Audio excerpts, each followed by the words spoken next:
책에서 사람들이 너의 착한 행실을 보고 하나님께 영광을 돌리게 하라, 그런 말씀입니다.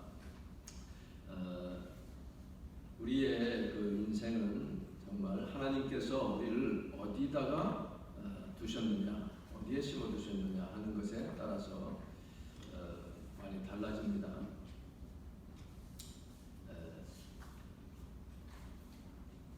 각자에게 주어진 사명이 있어요. 그 사명을 알고 그 사명대로 사는 자가 행복한 사람이고, 그런 삶이 성공한 인생입니다. 그러니까 성공이라고 하는 것이 다른 사람과 비교해서 내가 위에 오르는 그것이 성공이 아니라 하나님이 나에게 주신 사명, 그래서 또 콜링이라고 하는, 또 소명이라고 하죠. 그 부르심대로 내가 살았느냐, 그 자리에 내가 있느냐 하는 것이 거기에 따라서 이제 성공과 실패가 갈라지는 것이죠. 이것이 그 사람이, 하나님이 그 부르신 자리가 있고요, 부르심의 자리가 있고 그 부르신 일이 있어요. 그 자리와 하는 일, 이것을 가지고 우리가 소명이라고 말합니다. 그 컬링이라고 할 때 사전에서 보면 하나님이 그 자신의 일에 참여하게 하기 위해서, 거기 같이 동참하게 하기 위해서 일꾼을 부르시는 일이라, 이게 이 세속 그 국어 사전에 나와 있는 정의예요. 그리고 또 한 가지는 어떤 일이나 임무를 하도록 부르는 명령, 이거 이제 소명이라, 부르다는 그 뜻에서 그 소자죠. 소명입니다. 콜링입니다. 근데 우리가 사실 한평생 살다 보면 그 부름의 자리나 그 일을 처음부터 다 찾아서 가기는 쉽지 않습니다. 물론 사람에 따라서는 처음부터, 어렸을 때부터 그것을 알고 그것을 향해서 달려가는 사람도 있기는 있어요. 그런 사람도 있지만은 대부분의 경우는 사는 가운데서, 사는 과정에서 그것을 찾게 되는 것이죠. 살아가면서 이제 찾아 나가는 것인데요. 저도 사실은 처음에는 뭐 그런 걸 잘 몰랐어요. 모르고 그저 하다 보니 이게 잘 되니 이렇게 해서 그냥 대학도 그렇게 가고, 또 대학을 졸업하니 또 직장 생활을 해야 되니 또 직장을 가고 그렇게 했습니다. 그러나 그렇게 사는 가운데에 하나님께서 내 길은 이것이 아니다라고 하는 그런 이제 생각을 자꾸만 하게 해서 결국은 이제 여기까지 이렇게 오게 된 것이죠. 또 어떤 경우는 이제 그 처음부터 아기를 갖게 됐을 때 하나님이 그 아기를 부르신 것을 알았지만, 누구 얘기인지는 여러분이 대충 아실 거예요. 알았지만 그러나 그 아기에게는 얘기를 안 한 거예요. 자라는 데까지. 자기가 하나님께 받아서 스스로 얘기할 때까지 그냥 기다리며 기도만 한 것이죠. 본인은 전혀 모르고 있다가 대학 들어가고 이렇게 하면서 4학년 때 되어서야 어느 날 갑자기 하나님이 나를 신학교 가래, 그렇게 얘기를 하는 거예요. 그렇게 부르신 것을 본인이 그때서 알게 되는 것이죠. 근데 처음에는 이제 그 아이는 대학교 들어갈 때 1학년 때는 폴리티컬 사이언스, 정치학을 재밌으니까 그걸 하겠다. 들어갔다가 1년 하더니 이건 참 재미가 없어. 그러더니 철학으로 바꾸고, 그러더니 이렇게 바뀌는 것을 알게 됩니다. 그러니까는 지금 뭐 여러분의 자녀 중에 혹시 아직 길을 잘 몰라도 하나님이 얼마든지 이끄신다는 것을 믿으시고 계속 그저 기도하시면 하나님께서 그 소명을 주실 것을 분명히 믿습니다. 그런데 이제 간혹가다가는 하나님이 나를 이쪽으로 부르신 것을 알고 알고서도 또는 알지 못하고 그냥 딴짓하는 사람, 하나님의 뜻과는 상관없이 자기 생각대로, 자기 계획대로, 뜻대로 그냥 길을 가는 그런 경우도 있습니다. 그러면 상당히 그 길을 찾을 때까지는 인생이 정말 고달프고 힘든 인생을 살게 되는 것이죠. 우리 인생살이가 사실은 뭐 다 힘들고 고생스럽고 쉬운 건 없어요. 그렇지만 그러나 그 고생되는 가운데도 하나님이 주시는 기쁨을 누릴 수 있는 것은 하나님이 원하시고 정하신 그 길을 갈 때에 거기에 참된 기쁨이 있는 것이죠. 하나님의 소명을 깨닫고 그 소명을 따라, 사명을 따라 사는 것이 정말 기쁨이 있습니다. 오늘 이 본문은 고린도전서 7장 이것이 결혼과 할례에 대한 이야기를 하신 내용이지만, 그래서 17절에 보면 오직 주께서 각 사람에게 나눠주신 대로 하나님이 각 사람을 부르신 그대로 행하라. 결혼을 한 사람이든 안 한 사람이든 어쨌든 모든 교회에서 이와 같이 명한다, 이렇게 말했습니다. 그리고 20절에 보면 또 각 사람은 부르심을 받은 그 부르심 그대로 지내라. 그리고 오늘 본문 우리가 읽은 대로 24절, 형제들아 너희는 각각 부르심을 받은 그대로 하나님과 함께 거하라, 이렇게 말씀을 하고 있습니다. 그래서 이 내용이 바로 그 당시 어떤 결혼이나 할례를 받은 자는 받은 대로 지내고, 안 받은 자는 또 받으려고 할 것 없고 그대로 지내라는 거예요. 할례 받았다고 해서 받은 자가 나 할례 안 받은 걸로 할 수도 없는 것이고, 그렇게 한 권면인 동시에 이것이 결국 우리의 소명에 대한 그러한 말씀이 되는 것입니다. 요점은 뭐냐면, 우리가 크리스찬으로서, 그리스도인으로서 부르심을 받은 그것은 내가 있는 그 자리에서 예수 그리스도를 드러내는, 주님의 향기를 바라고 주님의 빛을 바라는 그러한 콜링이 가장 귀하다는 것이에요.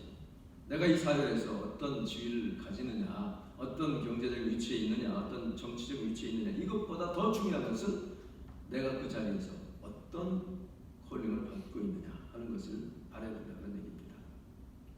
바로 이 고린도전서 오늘 이 말씀들에서 각자에게 주신 직업관, 이런 것들이 나옵니다. 콜링, 또 직업에 대해서 보케이션이라고 하잖아요. 이런 것들이 나오게 되어 있습니다.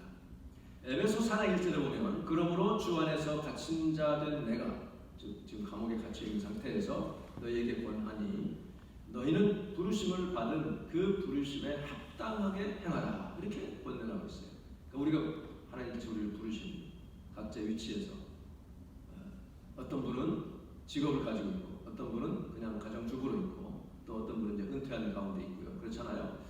아기를 기르는 엄마도 있고요. 그런 자리에서도 부르심에 합당하게 행하라고 지금 말씀하고 있습니다. 그래서 하나님의 자녀로서 빛을 발해야 된다는 것이죠. 종교 개혁자 마틴 루터가 직업 소명론을 얘기했죠. 그래서 모든 직업이 세속적인 직업이라 할지라도 하나님이 부르심이다, 이렇게 외쳤습니다. 그래서 그 독일어로 소명이라는 그 단어가 베루풍이라는 단어, 베루풍, B-R-U-F-U-N, 베루풍인데, 이것이 말하자면 그 당시에는 성직자로 부르는 사람과 일반 직업인으로 부르는 것이 딱 구별이 되어 있었어요. 그래서 완전히 이 영적인 직무에 속한 자들에게만 베루풍이라는 말을 썼습니다. 그런데 루터가 개혁하면서 그렇지 않다, 세속 직업을 가진 자도 하나님의 부름이 있다는 거예요. 그래서 보통 세속 직업도 베루풍에서 유해지를 뺀 베루프라는 단어를 썼습니다. 베루프, 이게 하나의 job이면서 occupation인데 바로 소명에서 나온 단어예요. 베루프라는 그런 단어가. 루터가요, 독일어로 성경을 번역하면서 상당히 많은 독일어를 아주 풍성하게 만드는 단어들을 많이 만들어냈습니다. 그 중에 하나가 이제 베루프라는 단어예요.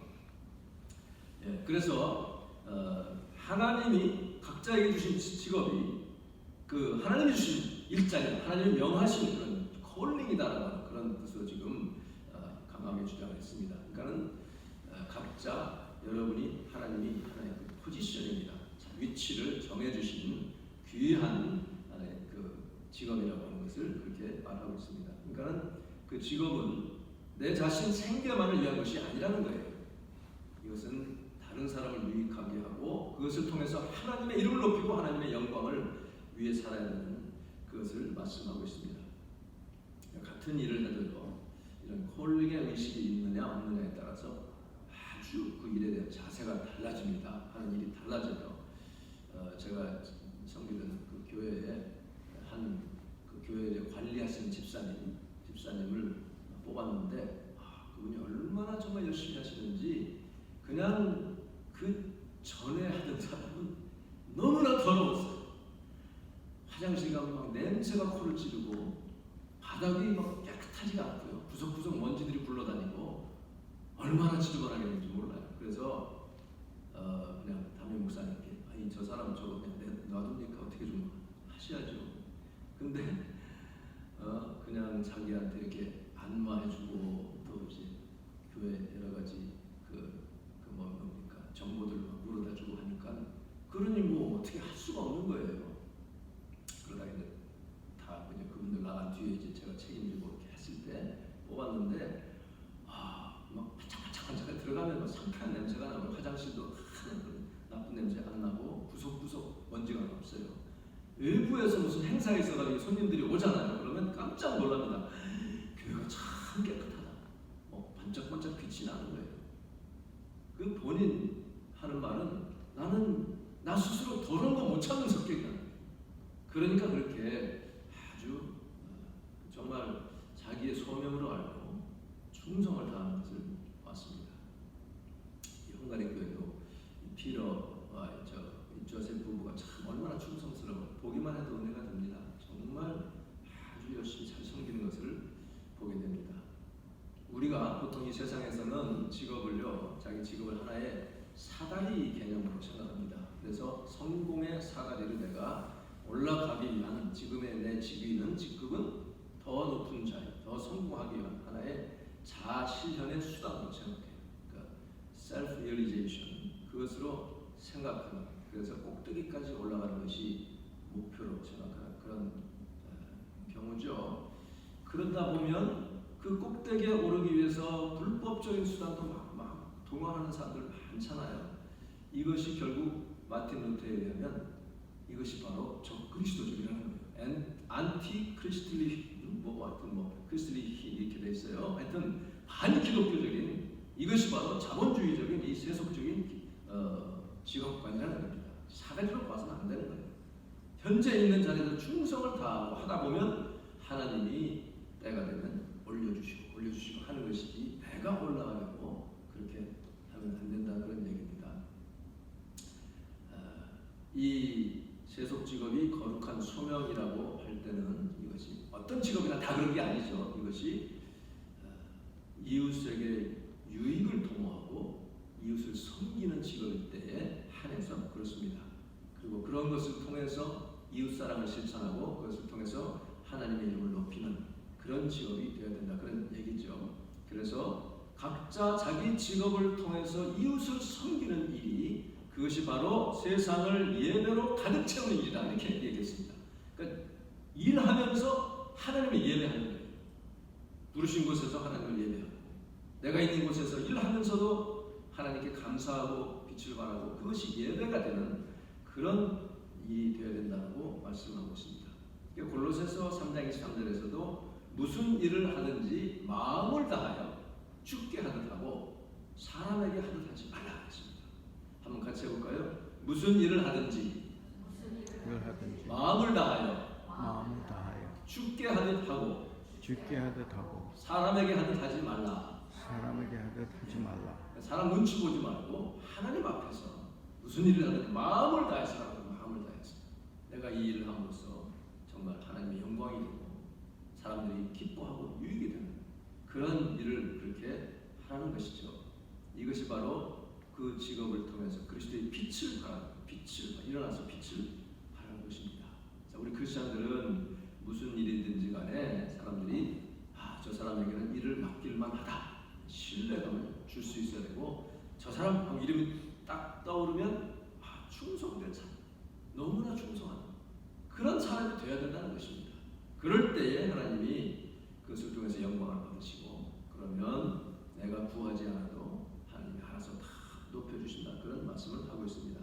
그래서 오늘 말씀 그 전에 보면 마태복음 5장 14절에 너희는 세상의 빛이다 그랬어요. 우리가 많이 듣지만 빛이 돼야 된다는 게 아니에요. 빛이라는 게 빛이라. 근데 그 빛을 이렇게 뒷바가리에 딱 숨겨놓은 사람이 어디 있느냐 이거예요. 근데 많은 사람들이 그렇게 숨겨놓고 사는 사람들이 많습니다. 나 혼자 조용히 그냥 믿고 기뻐하고 다른 사람에게는 내가 크리스찬이라는 걸 숨기고 왜 그러겠어요?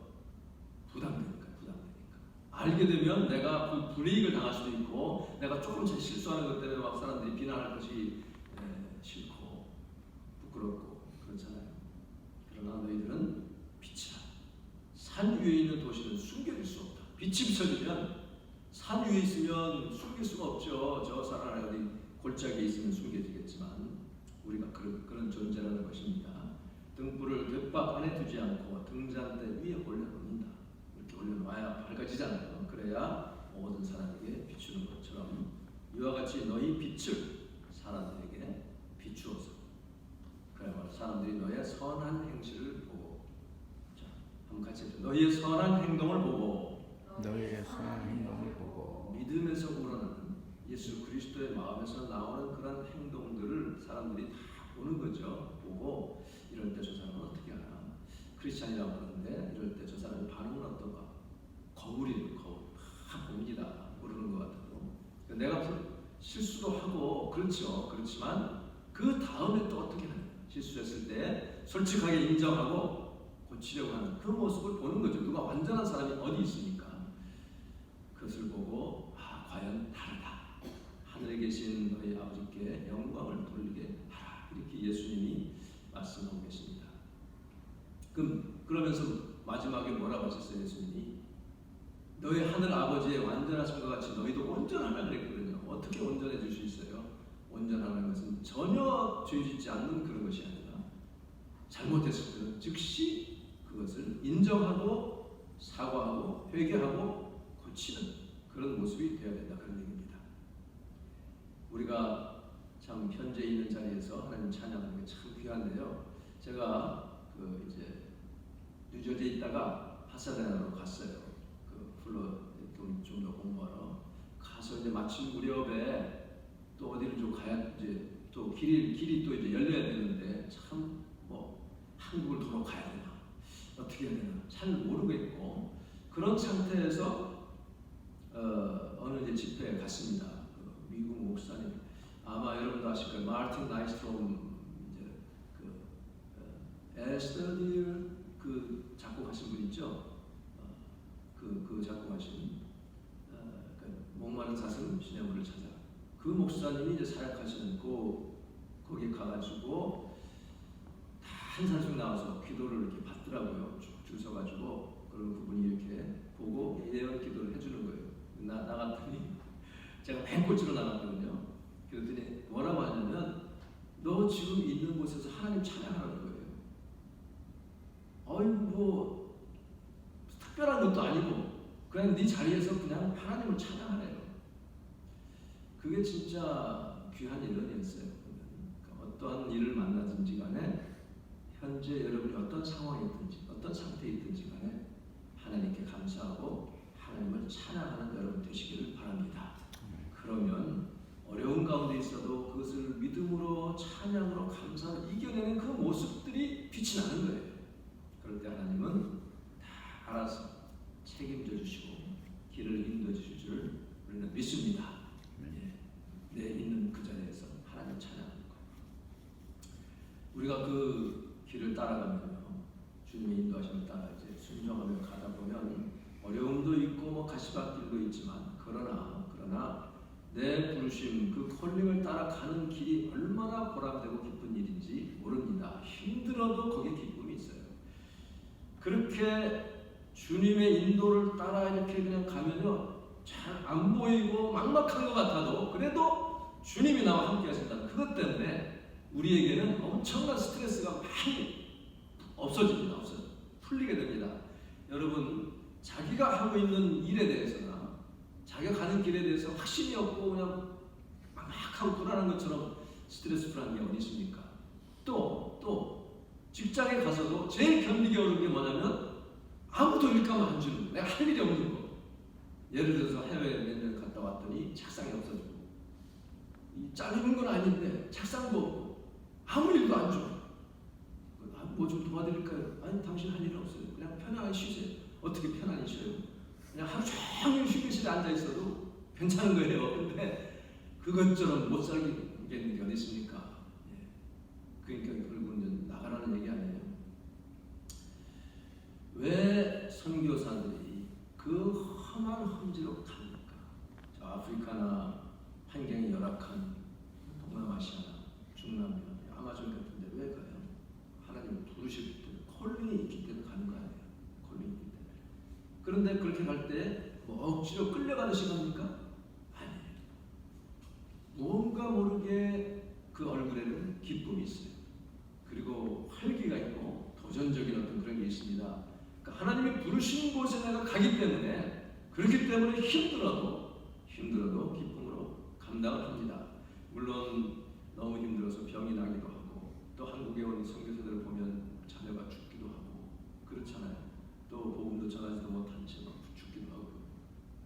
바울도 보면 성경에 자기가 죽을 뻔한 병에 걸린 적도 있었던 것을 고백을 합니다. 그 수많은 또 고난과 박해를 당했어요. 그러면서도 바울은 기뻐했습니다. 그 육체적인 고난, 이것은 하나님이 내게 주신 그 사명을 감당하는 그 기쁨에 비하면 아무것도 아닐 거예요. 여러분이 현재 있는 곳에서 주님을 기뻐하시기 바랍니다. 지난 수양회 때도 여호와를 기뻐하는 것이 너희의 힘이라 했잖아요.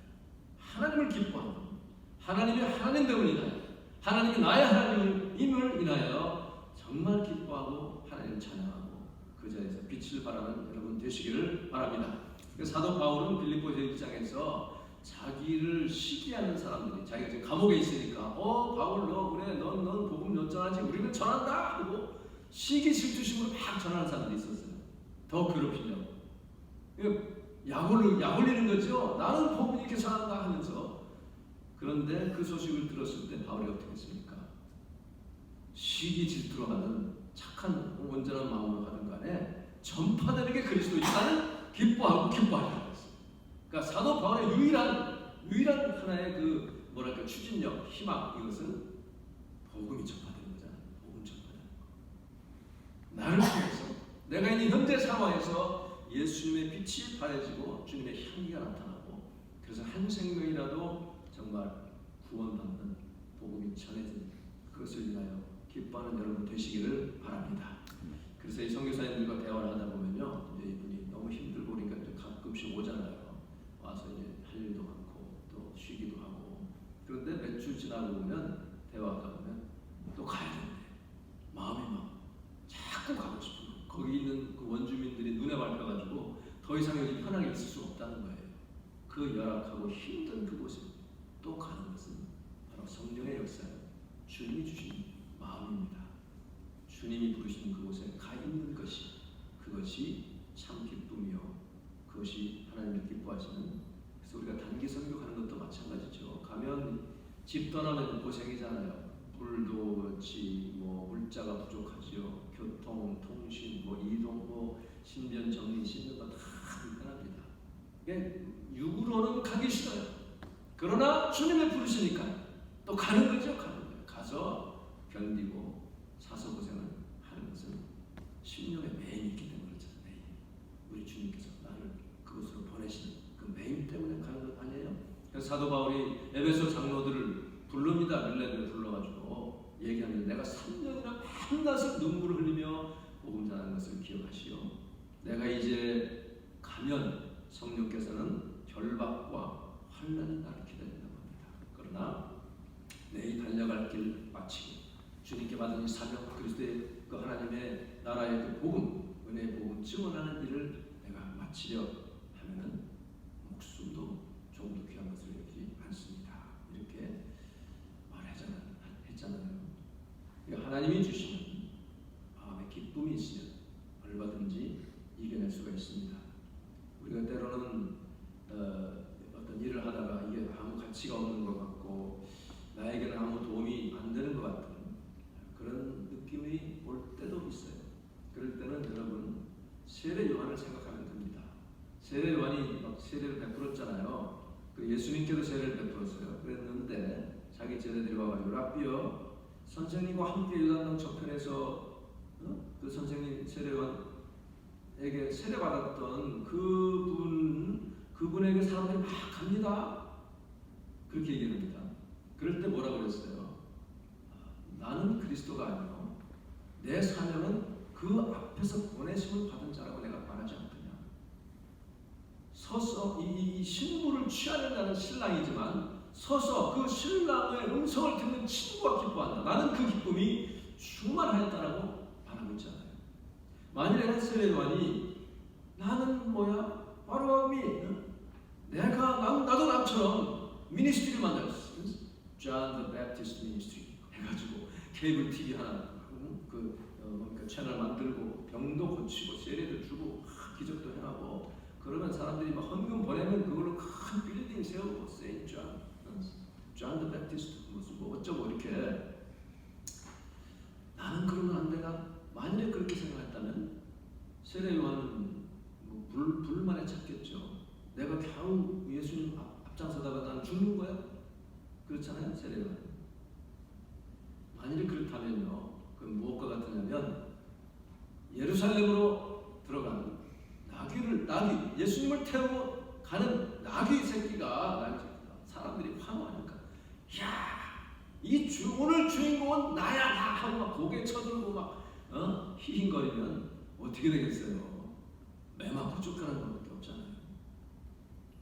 우리의 사명이 무엇이든 간에 하나님이 주신 거라는 확신이 있어야 되고 그것에 대한 기쁨과 감사가 있어야 될 줄로 믿습니다.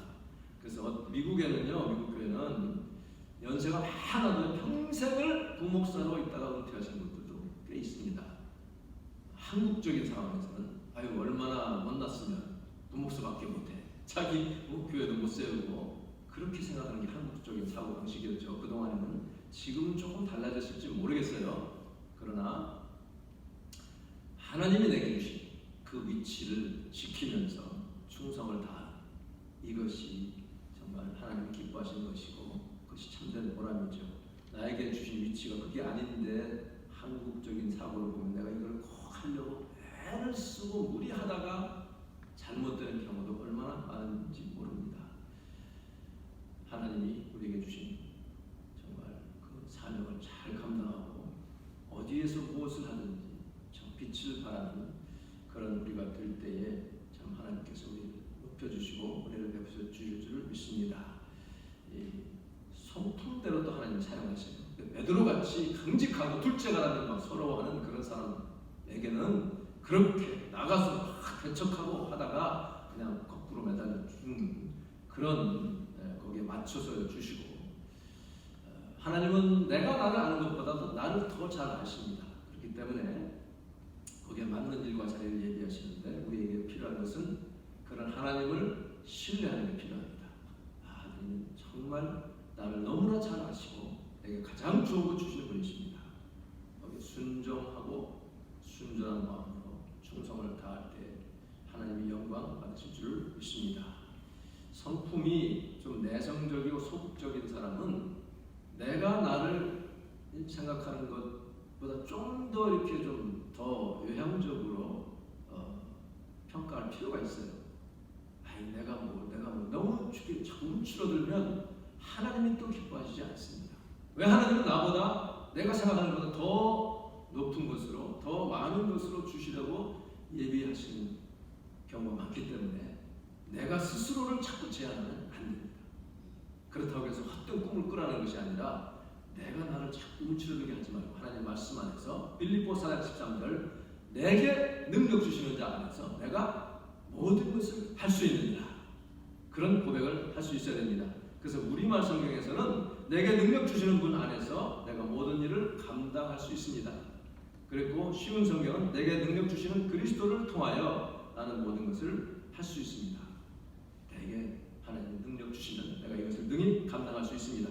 그런 고백을 할 수 있어야 되는 것입니다. 그래서 직장에서든 교회에서든 무슨 일을 시키면 아멘 주님의 능력으로 주님의 도우심으로 감당하겠습니다. 이렇게 적극적으로 나가면 하나님이 감당할 수 있는 능력을 주시는 거예요. 하나님은 내 그 믿음과 능력을 좀 더 이렇게 업그레이드 시키려고 향상시키기 위해서 때로 나를 단련시키죠. 훈련을 시키십니다. 그래서 한 단계 한 단계 그것을 단련을 잘 받으면 그때마다 하나님이 상을 주시죠. 리워드를 주십니다.